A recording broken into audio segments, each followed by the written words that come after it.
اعوذ باللہ من الشیطان الرجیم بسم اللہ الرحمن الرحیم رب اشرح لی صدری ویسر لی امری واحلل عقدۃ من لسانی یفقہوا قولی۔ 3 ربیع الثانی اسلامی تاریخ۔ حضور صلی اللہ علیہ وسلم غار حرا میں۔ نبوت ملنے کے وقت جتنا قریب ہوتا گیا اتنا ہی رسول اللہ صلی اللہ علیہ وسلم تنہائی کو زیادہ پسند کرنے لگے۔ سب سے الگ ہو کر اکیلے رہنے سے آپ کو بڑا سکون ملتا تھا۔ آپ اکثر کھانے پینے کا سامان لے کر کئی دن تک مکہ سے دور جا کر حرا نامی پہاڑ کے ایک غار میں بیٹھ جاتے اور ابراہیمی طریقے اور اپنی پاکیزہ فطرت کی رہنمائی سے اللہ کی عبادت اور ذکر میں مشغول رہتے تھے۔ اللہ کی قدرت میں غور و فکر کرتے رہتے تھے اور قوم کی بری حالت کو دیکھ کر بہت غمزدہ رہتے تھے۔ جب تک کھانا ختم نہ ہوتا تھا آپ شہر واپس نہیں آتے تھے۔ جب مکہ کی وادیوں سے گزرتے تو درختوں اور پتھروں سے سلام کرنے کی آواز آتی۔ آپ دائیں بائیں اور پیچھے مڑ کر دیکھتے تو درختوں اور پتھروں کے سوا کچھ نظر نہیں آتا تھا۔ اسی زمانے میں آپ صلی اللہ علیہ وسلم کو ایسے خواب نظر آنے لگے کہ رات میں جو کچھ دیکھتے وہی دن میں ظاہر ہوتا تھا۔ یہی سلسلہ چلتا رہا کہ نبوت کی گھڑی آ پہنچی اور اللہ تعالیٰ نے آپ کو نبوت عطا فرمائی۔ اللہ کی قدرت، انسان کی ہڈیاں۔ اللہ تعالیٰ نے انسانی جسم کو ہڈی کے ڈھانچے پر کھڑا کیا ہے۔ یہ ہڈیاں انسانی جسم سے کئی گنا زیادہ وزن اٹھانے کی صلاحیت رکھتی ہیں۔ جب انسان قدم اٹھاتا ہے تو اس کی ہڈی پر جسم سے کئی گنا زیادہ وزن پڑتا ہے، اور کولے کی ہڈی 3000 کلو وزن اٹھانے کی صلاحیت رکھتی ہے۔ وہ اسٹیل سے زیادہ مضبوط اور اس سے 10 گنا زیادہ لچکدار اور ہلکی ہوتی ہے۔ اگر یہ ہڈیاں بھی اسٹیل کی طرح وزنی ہوتی تو ان کا وزن ہمارے لیے ناقابل برداشت ہو جاتا۔ بے شک ان ہلکی پھلکی ہڈیوں میں اسٹیل سے زیادہ قوت اور طاقت پیدا فرمانا اللہ کی زبردست قدرت ہے۔ ایک فرض کے بارے میں، زکوٰۃ ادا کرنا۔ حضرت عبداللہ بن مسعود رضی اللہ عنہ فرماتے ہیں کہ ہمیں نماز قائم کرنے اور زکوٰۃ ادا کرنے کا حکم ہے، اور جو شخص زکوٰۃ ادا نہ کرے اس کی نماز بھی قبول نہیں۔ طبرانی کی حدیث ہے۔ ایک سنت کے بارے میں، چھینک آئے تو منہ پر کپڑا یا ہاتھ رکھ لے۔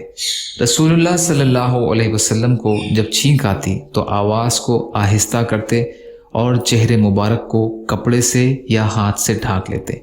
ترمذی کی حدیث ہے۔ ابو ہریرہ رضی اللہ تعالی عنہ روایت کرتے ہیں۔ ایک اہم عمل کی فضیلت، اپنے اہل و عیال پر خرچ کرنا۔ رسول اللہ صلی اللہ علیہ وسلم نے فرمایا، ایک وہ دینار جسے تم نے اللہ کے راستے میں خرچ کیا، اور ایک وہ دینار جسے تم نے کسی غلام کے آزاد کرنے میں خرچ کیا، اور ایک وہ دینار جو تم نے کسی غریب کو صدقہ کیا، اور ایک وہ دینار جو تم نے اپنے گھر والوں پر خرچ کیا، تو ان میں سے اس دینار کو اجر و ثواب سب سے زیادہ ہے جو تم نے اپنے اہل و عیال پر خرچ کیا۔ مسلم کی روایت ہے۔ ابو ہریرہ رضی اللہ عنہ روایت کرتے ہیں۔ ایک گناہ کے بارے میں، تجارت میں جھوٹ بولنا۔